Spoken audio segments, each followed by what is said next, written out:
Ako po ay isang miyembro ng Marcos Aristide. Talagang nakakahiya. Kung ang isda, tinanggalan mo ng tubig, ano mangyayari? Kung ang puno, tinanggalan mo ng lupa, anong mangyayari? Ano ang ginawa niyo sa tatay ni Kong Raven?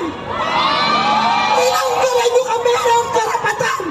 32,280,000 mahigit pa, milyong-milyon kaming sumuporta sa Duterte. In-endorse ng Duterte itong bangkak na nakaupong gobyerno ngayon.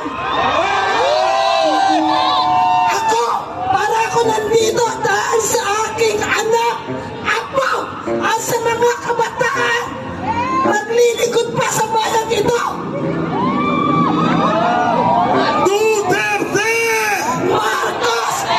Marcos, lumayas ka na dyan! Marcos!